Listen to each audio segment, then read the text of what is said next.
Au départ, à tous, bien-aimés frères et sœurs, les États-Unis sont en train de lâcher l'Ukraine. Donald Trump a pris une position radicale à Paris. En fait,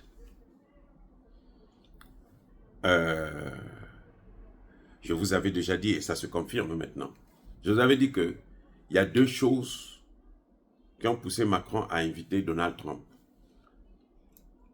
Parce que Donald Trump n'est pas le président américain. Il est le président élu. Il n'a pas encore prêté serment. Pour l'instant, là, il y a un seul capitaine dans le bateau. C'est Joe Biden. Mais Macron invite Donald Trump. Pourquoi? Pour le corrompre. Pour le corrompre sur quoi? Sur deux sujets. L'Ukraine, l'Afrique. Voilà tout ce que Macron fait et sait faire le mieux. Vous voyez, le problème c'est que maintenant, il est en train de s'accrocher sur du vent. Parce que l'Afrique ne tombera plus. Vous voyez que l'AES est en train de s'élargir. Oui, de plus en plus, les pays sont attirés par l'attitude de l'AES. Le Tchad, le Ghana. Le Tchad est lié au Centrafrique, même si les Français ont pu faire tout pour ne pas empêcher la rencontre entre Kaka Déby et Touadéra, ce n'est que partie remise. Ils vont se rencontrer et ils vont consolider la coopération sud-sud. Alors, bref, donc, Macron invite Trump pour que Trump puisse prendre une position en faveur de l'Ukraine. Trump dit, moi, ce que je veux, c'est les négociations. Oui, il faut arrêter avec ça. Il faut arrêter avec ça. Et ça, c'est pas surprenant.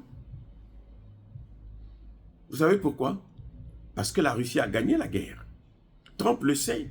Si Trump rentre dedans, eh ben, il va s'embrouiller là-bas pour rien. Il sera dans un engrenage où il n'aura pas. Il va sortir de là, mais alors la tête entre les cuisses. Parce qu'il ne peut pas changer cette donne-là de la victoire de la Russie. Et il faut que l'Ukraine soit libérée, soit neutre. Il faut, c'est une obligation. Plus tôt les gens vont comprendre ça, plus tôt ce serait bien pour eux. Mais il y a un autre aspect que je ne vous ai pas dit. Pourquoi Trump est obligé de le faire? Ce n'est pas qu'il veut, il est obligé. Il y a un autre aspect, c'est que ils ne veulent pas affronter la Russie au Moyen-Orient. Oui, les amis. Parce que Trump a deux guerres qui l'attendent. La guerre au Moyen-Orient et la guerre en Asie-Pacifique, notamment contre la Chine. Au Moyen-Orient, vous avez l'Iran et dans le Pacifique, vous avez la Chine. Parce que l'objectif des États-Unis, c'est de prendre le Moyen-Orient et de contrôler aussi l'Asie. Qu'est-ce que j'entends par prendre le Moyen-Orient? Vous avez, ils sont en train de, Israël est en train d'occuper la Palestine. Ça va disparaître. C'est ça l'objectif.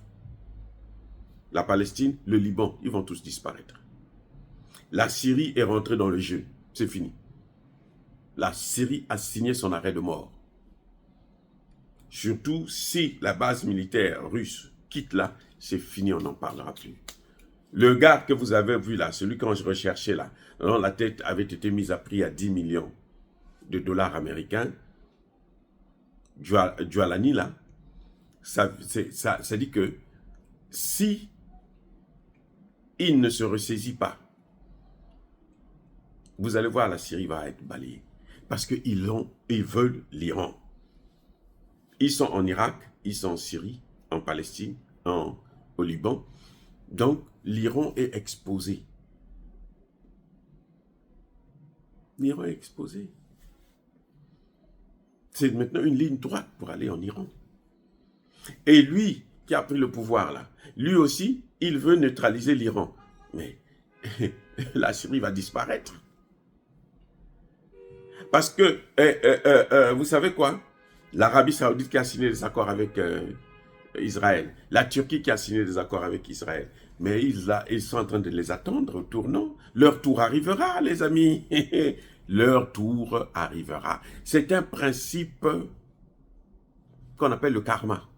C'est ça le karma en politique. Le karma, c'est ça. Votre tour arrivera. L'Arabie Saoudite, là, les Américains vont détruire ça. Surtout que maintenant, ils ne veulent plus vendre leur pétrole en dollars. Et Donald Trump l'avait déjà dit. Vous savez pourquoi l'Arabie Saoudite ne veut pas? Elle a été admise dans les BRICS. Elle préfère être participante. L'Arabie Saoudite préfère participer seulement. Elle ne veut pas être membre. Parce qu'elle a peur des États-Unis. C'est la pression. Donc, mais cette pression-là, c'est jusqu'à quand qu'ils vont tenir? Ils vont faire ça jusqu'à quand? À un moment donné, ils vont venir prendre les décisions eux-mêmes. Le moment venu, ça va prendre des années peut-être, mais le moment venu là, ils vont occuper l'Arabie Saoudite, le Qatar. Les investissements qu'ils sont en train de faire partout dans le monde là, ils vont tout annuler, ils vont tout prendre. C'est-à-dire que les Arabes, leur problème c'est que eux, ils sont complexés devant les Blancs. Parce qu'on leur a dit que, bon, comme vous êtes un peu clair, donc vous êtes sur les Blancs, les Blancs ont dit non, vous n'êtes pas des Blancs, vous êtes des Arabes, des Beurs. Et eux, ils sont complexés. C'est pour ça qu'ils s'acharnent. Maintenant, eux, ils s'acharnent sur les Noirs. Vous voyez les Libanais qui veulent maintenant prendre l'Afrique, comme ils ont fait avec l'Égypte, la Libye et autres. Mais cette fois-ci, là, les dirigeants africains qui sont en train de les laisser passer là, qu'ils sachent que nous sommes en train de les voir. Peut-être que pour l'instant, nous n'avons pas les moyens. Mais le moment venu, nous allons les traîner en justice. Il faut qu'ils payent ce qu'ils sont en train de faire. Parce que ça va nous causer une guerre inutile, ça va nous faire couler de sang inutilement pour reprendre ce qui nous appartient, à cause de leurs imbécilités. Bref. Vous voyez, Donald Trump est réaliste. Il sait qu'il ne peut pas mener la guerre sur tous les fronts. Donc il dit, je sacrifie l'Ukraine et je vais me concentrer sur le Moyen-Orient et me préparer maintenant sur l'Asie. Il veut évacuer le dossier ukrainien. C'est pour ça que vous voyez que les Américains, c'est les Américains maintenant qui disent que non, nous on n'a pas vu les Nord-Coréens combattre en Russie. Mais les Américains savaient ça. Si nous, qui n'avions pas de satellites, on a compris que ce n'est pas possible. Je vous ai dit ça déjà, je vous avais dit ça. J'ai dit c'est pas possible. La Russie a déjà gagné la guerre. Pourquoi elle va aller s'emmerder à prendre encore des Nord-Coréens pour venir l'aider? Elle a déjà gagné. C'est un prétexte pour lâcher Zelensky.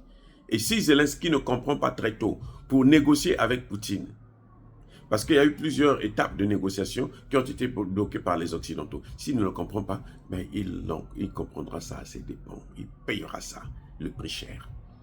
Malheureusement, c'est la population qui va payer, ce n'est pas lui.